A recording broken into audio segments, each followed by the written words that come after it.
Enemies ahead! Let's go! Let's go!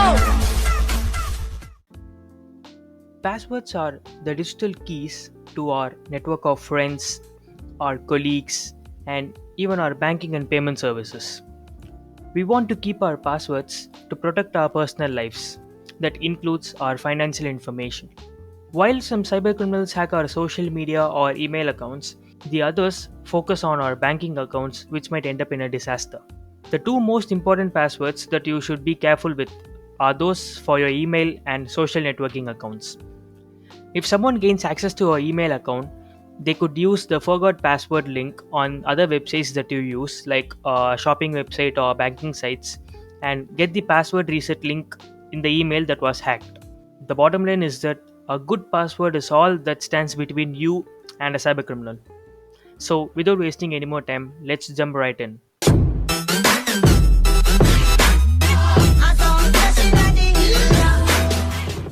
We have already posted a video where we discussed in detail about how a hacker can steal your password and concluded by saying that you should have a strong and reliable password. I hope you guys have watched it. If not, please watch it with the link in the description below or by just pressing the I card at the top. But in a nutshell, there are many ways that a hacker can crack your password, like phishing attacks, password spraying, keyloggers, etc. One method is by attempting to log into your computer and guessing your password based on your personal information that was gained by security questions or by other means. This is why it is extremely important to not include any personal information in your passwords. Other way that hackers can use to gain password is by using a password cracker. A password cracker uses brute force by using multiple combinations of characters repeatedly until it gains access to the account. The shorter and less complex the password is, the quicker the program finds it. And if your password is long and more complex, then the attacker will not most likely use brute force because of the long time it takes to guess the correct combination. So, how can we choose a secure password? And let's see what we should do and what we shouldn't do in a password. Tip number 1. Do use multi-factor authentication whenever it is possible. It adds another layer of security to any account you may be logged into. You can use two of the three types of identification to provide a password or a PIN number, the last four digits of your credit card or your mobile number in which the code can be sent to, a fingerprint or a retinal scan. Tip number 2. Do use combination of uppercase, lowercase, symbols, numbers, etc. Tip number 3. Do make sure that your passwords are at least 8 characters long. The more characters and symbols your password contain, the more difficult they are to guess. Tip number 4.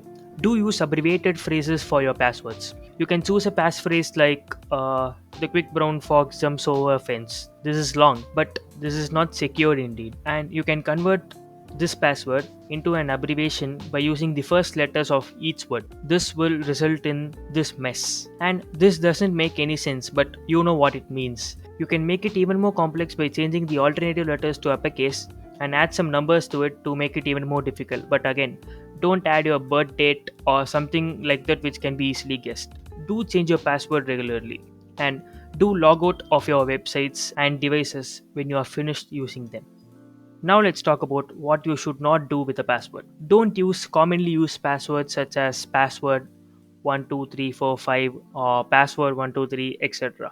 Don't use a solitary word in any language because hackers can use a dictionary based systems to crack these types of passwords. If you insist on using a word, then try to misspell it as much as you can. For example, if you want your password to be I love chocolates, you can change it to this, where it contains uppercase, lowercase, numbers, letters, everything. Up next, don't use a derivative of your name, the name of your family members, phone number, or address.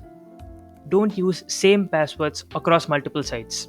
You can use a trusted password manager to securely store your passwords, but please use unique passwords on different sites. Don't save your passwords on the browser. So, on to the conclusion. All these may seem like a complicated process to go through to just log into a website. However, it is not complicated as a cyber criminal gaining access to your passwords and stealing your identity. I guess that's all for this video. Thanks for watching and hope you guys liked it. Comment down below your reviews and suggestions for our future videos. And if you're new to this channel, a sub would be massively appreciated. I'll be seeing you guys in the next video.